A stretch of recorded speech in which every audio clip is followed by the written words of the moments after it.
Hello, everyone, and welcome to Access Chat. Today, I'm the host. It might have been 12 years since Neil bothered to let me be the host, but today I get to be the host. Just kidding. Joined here with Antonio and Neil, and we're going to actually put Neil on the hot seat today. So Antonio and I are going to interview Neil. There's been a lot of changes in Neil's life over the last few months, and so he is going to tell us about it. We're going to ask him all kinds of questions to find out more about it as well.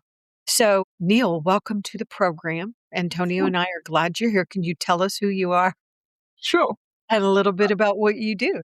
Yeah, absolutely. So I'm Neil Milliken, and I'm the former global head of accessibility from Atos, and actually the CEO and founder of Thrival Holdings, which is a boutique consultancy focused on the intersection of accessibility and ESG and people inclusion. So I'm excited to be here to talk about Thrival and the name is really, the key to what we're doing is in the name, right? We want to help create organizations where people thrive. It goes beyond, it's sort of the opposite of survival. It's the sort of, that instead of being at the bottom rung of Maslow's hierarchy of needs, we want to take people up and organizations up that hierarchy of needs so that they're really maximizing what they're getting out of life and getting out of work. And one thing that I'm noticing as so much change happens in our community and people shifting and corporations taking away, jobs and stuff, it seems to me that it is an advantage right now almost to be a consultant, especially if you're a consultant that has a lot of experience working with these large corporate giants. It seems like a lot of people can talk about what they've done and what they know, but there aren't a lot of people that have actually done what you've done, Neil, in such a big, gigantic global company. So it seems like there's advantages to Thrival Holdings right now. So I think, firstly, I'm enjoying life as my own boss, being able to take my own decisions. Yes, I have a pedigree, if you want to call it that, in that I have a track record that is sort of demonstrable in the space. I've worked with some really good people. It was really great to see the work that we've done at Atos be recognized in the Forbes Accessibility 200 list. Of course, they couldn't put my name against it because I'm no longer there. So they put the CEO's name, but it's still great to see that work recognized. Right? So we have, and someone I'm working with, have a track record in this space. So I think that's good. But at the same time, there is this anxiety in large organizations. And they're all going through flux and change, and AI is disrupting the jobs market. So there are new jobs being created, but it's also disrupting the old jobs. And some organizations are using that change to also downsize, right size, whatever you want to call it. And so actually, to a certain extent, being able to have a portfolio of people that you work with gives you some insurance against those kind of things happening. So I think that's it makes it both exciting. Yes, you still got to be dependent on yourself, but it does make it quite exciting. And I like working with lots of people. As you know, I'm quite social. So the variety is good. Antonio, I know you had a question. So we're talking about anxiety. In past chats, we have guests that talked with us.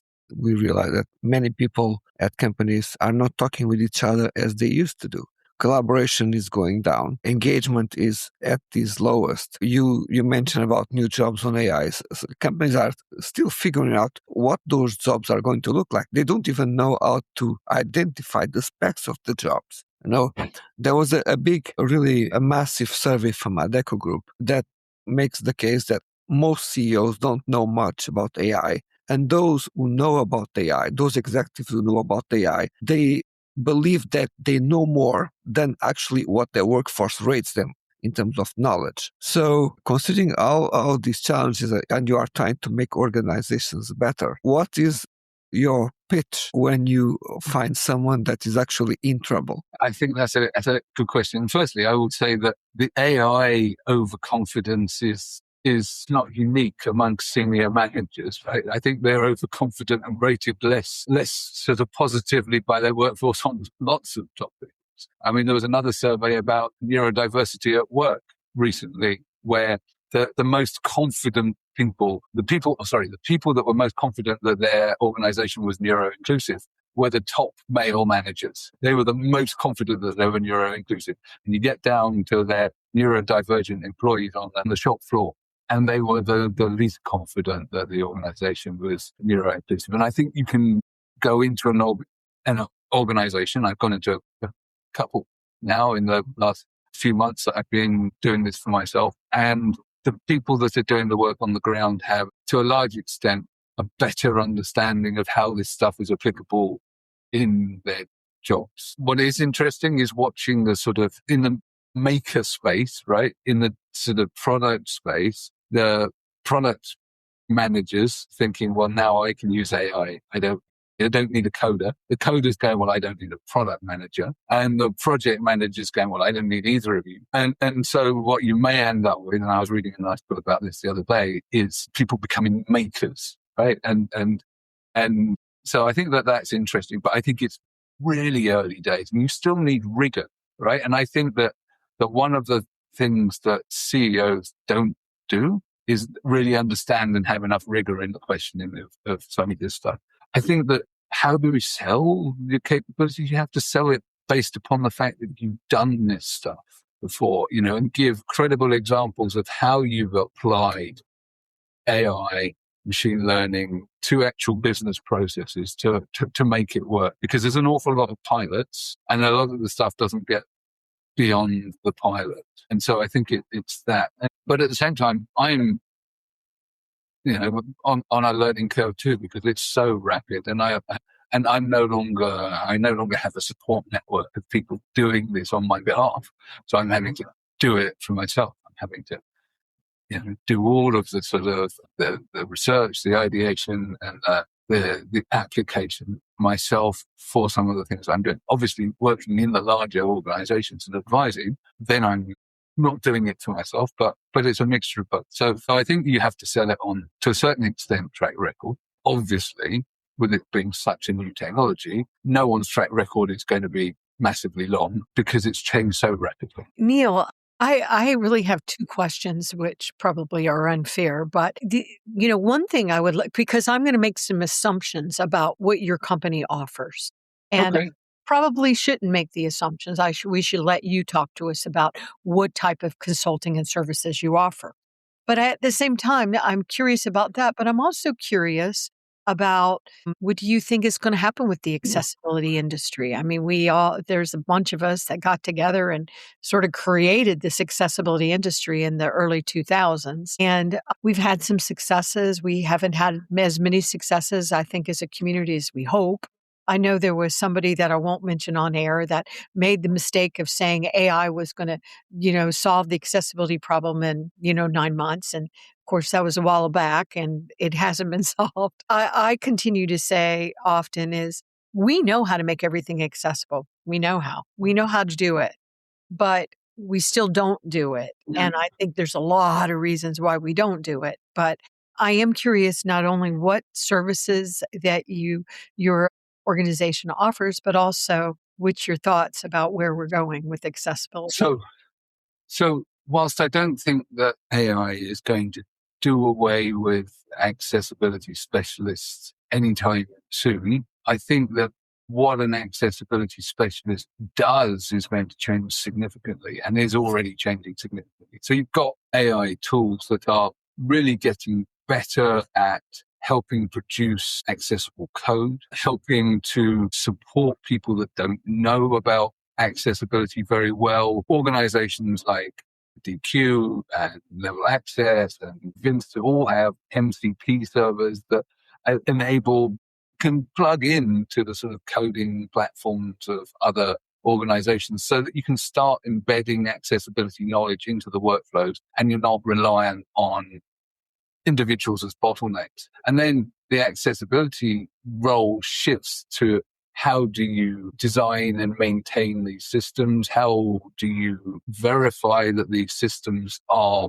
consistent and reliable? Because that's the other thing is that if you're not doing regression testing, as the AI models change, you have a risk that they start going off piste and that what they're doing becomes less and less reliable over time. So really what you're doing is trying to get accessibility built into a scalable infrastructure.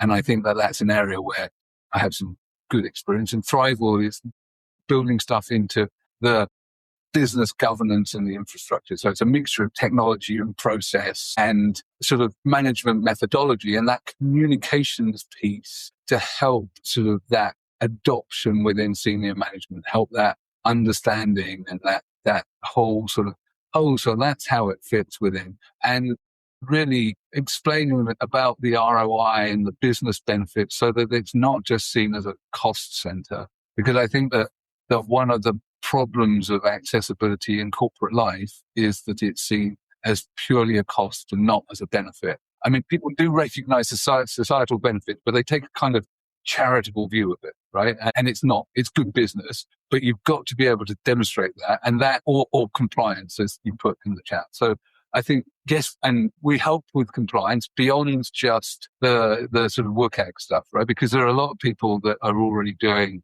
accessibility testing against WCAG and EAN 301 549. And frankly, they're going to do a better job of it than me or Ricardo Garcia Bahamonde, who is working with me as well. Yes, we can do it, but that's not where we really add value. Other people can do that, and we'll work with partners on things like that. Because where we add value is at the sort of at the strategy layer and at the sort of embedding it into the business as usual processes, into procurement, into risk management, into sustainability processes. Because actually, a really big thing that we did at Atos was really talk about treating exclusion like pollution and mapping everything to sustainability and explaining that when you make a product or a service and you exclude someone, there is an economic cost to that exclusion that's not borne by the producer of that product or service, but it's borne by either the individual or society. And that is a negative externality. So that's the same kind of thing as carbon emissions, same economic concept. So you can apply those frameworks.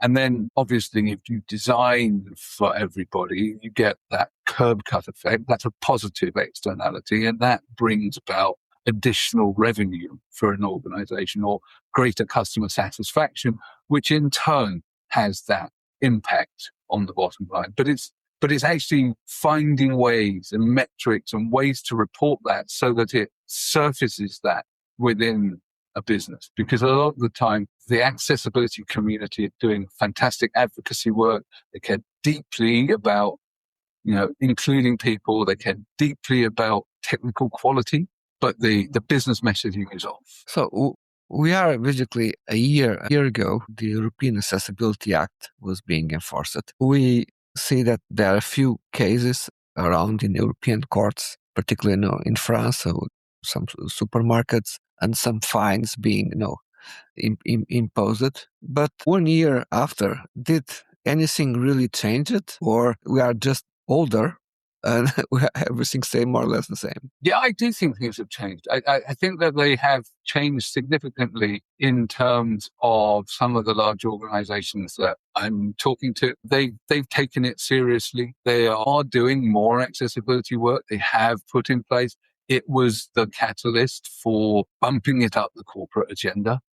And it was a lever. I don't think what we're seeing, I was never under the illusion that this was going to be like a light switch moment. Even things like GDPR, even though there was a big hoo-ha about it, actually the embedding of that into the standard processes of organizations took years, right? And if you look at the regulators' views, and most of the regulators, they don't want to use the stick all of the time. The first thing they want to do is encourage people to start moving forwards. The French is interesting because their regulators have taken a view which kind of runs contrary to the way that they approached accessibility before, because they have RGAA. They always had a sort of percentage of accessibility assessment, whilst you would sort of use the same points that you would in terms of testing stuff for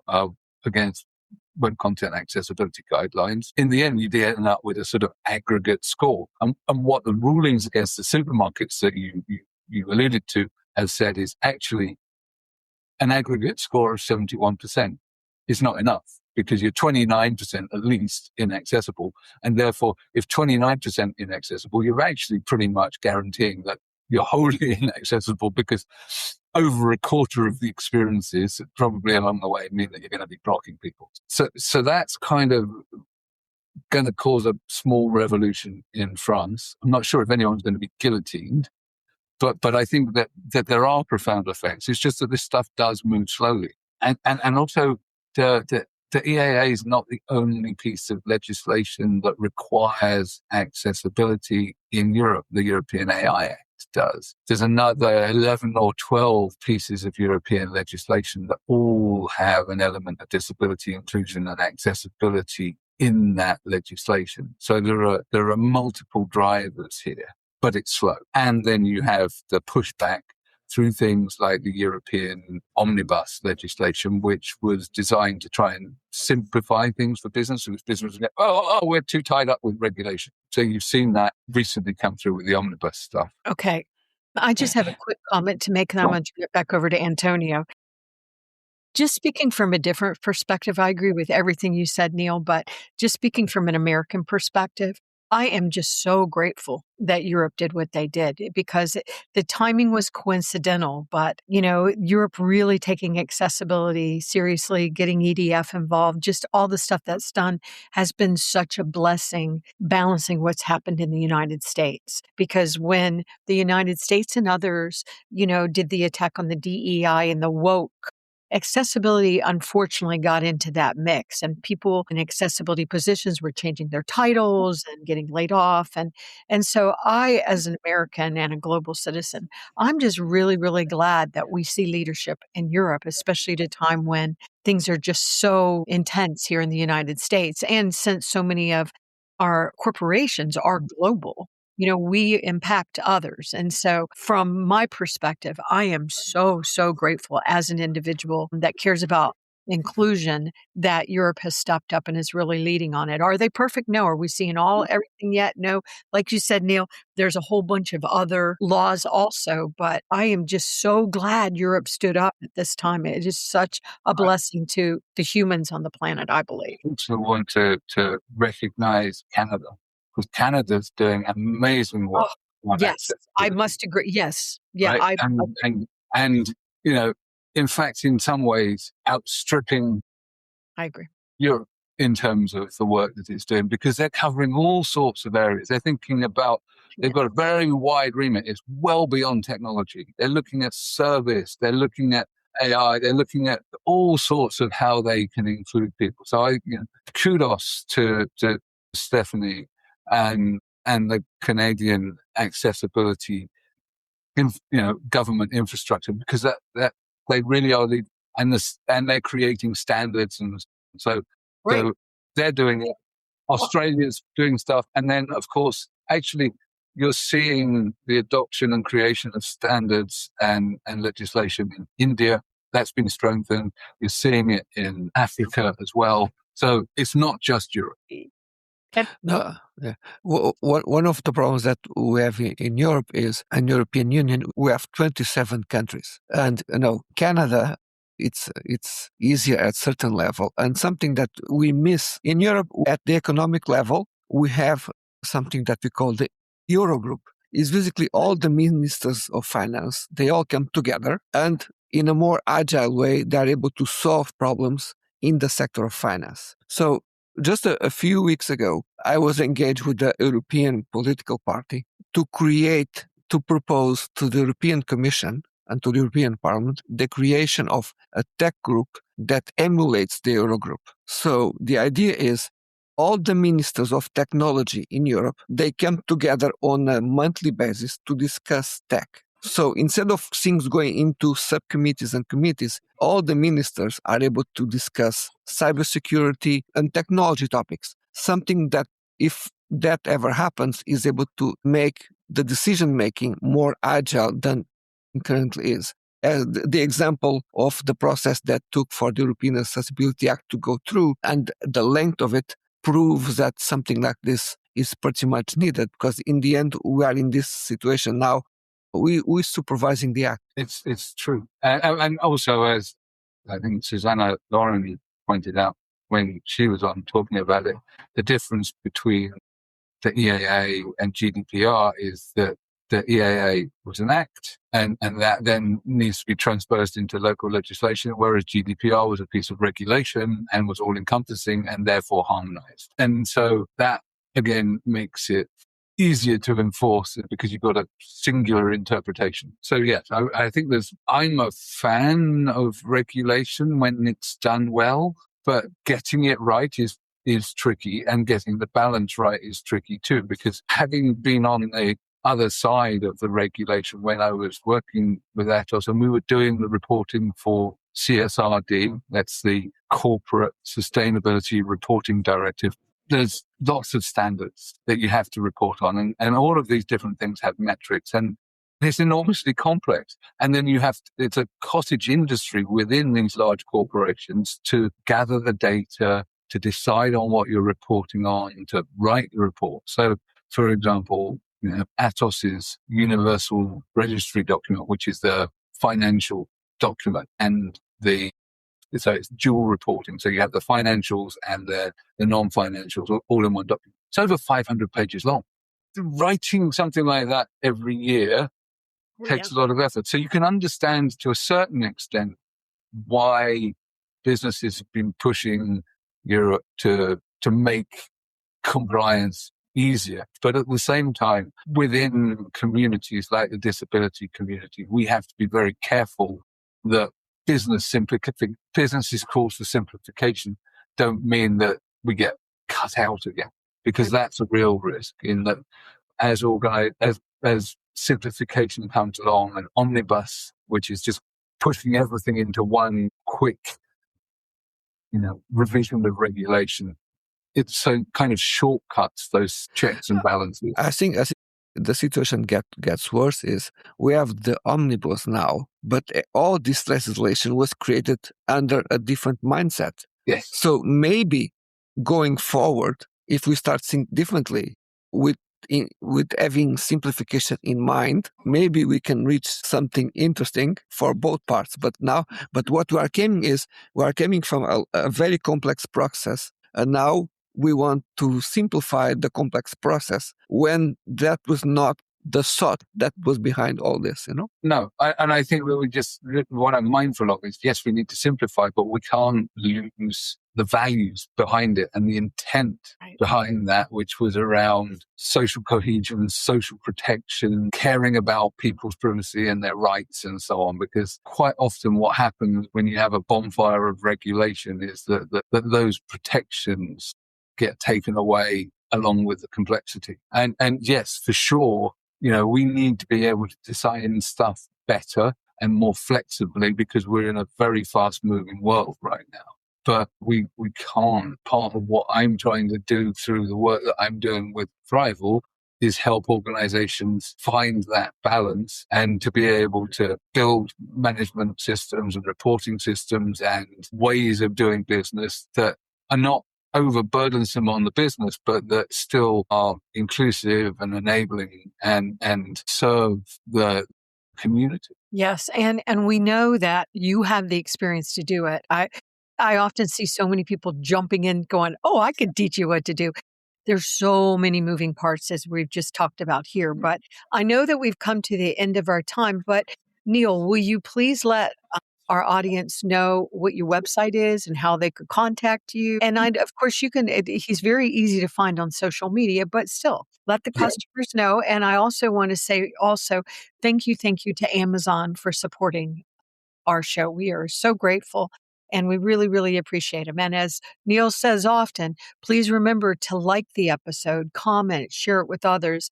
You help us get it out. But let me turn the floor back over to Neil. So Neil, you can let people know, how do they find you? How can they interact with you? Can I make one more comment since I have I just want to make one more comment that Antonio thought that reminded me of. He was making a comment early on about he's not seeing a lot of collaboration in the corporations. And I'm also seeing that. I'm seeing the confusion and everything. But one thing I am seeing a lot, and I would think you were going to see this as well, Neil, is that the smaller organizations have figured out that we all have to get together and collaborate more to be able to fit these needs. So I'm seeing so much collaboration from the work I'm doing. Collaboration globally in ways I've never seen it. So it's happening in the entrepreneurial. I think that's true. Yeah. I think that's true. So, firstly, you can find me on LinkedIn. I'm just Neil Milliken. You can find Thrival at thrival.info. That's THRIVAL.info. And you can get in touch there. And yeah, you're right. I mean, I'm working with lots of other small businesses and we're all collaborating. I think that the differences in some of the large organizations that had reductions in force and so on is that people aren't collaborating because they want to hold on to the value because they're afraid that if they are not individually seen as valuable, then they're next in the firing line. And so that causes people to withdraw from collaborative work. And I think that actually done well, you can show that everybody has a piece of value when you collaborate, but it's a different mindset. And again, I mean, that's part of the way that I'm wired. I like to work collaboratively. So hopefully we can bring that collaboration back. Thank you for allowing me to talk about my favorite topic, which is me. Yeah. And yes, do like and subscribe to Access Chat. We need you to, and we need to keep us going. And you need to show appreciation to Amazon for supporting us. Absolutely. We love Amazon for supporting us. We really do. So yes. All right. Well, thank you to everybody. We really are grateful. We're 12 years into this, and we really need to feature Antonio pretty soon. We've talked about what I'm doing. We've talked about Neil. We're going to make Antonio come on and tell us what he's doing as he's still living in Ireland and Portugal. So anyway, thank you to our audience. Thank you, Neil. Good luck with this new mission. And Thank you. Antonio, see you guys later. Bye-bye.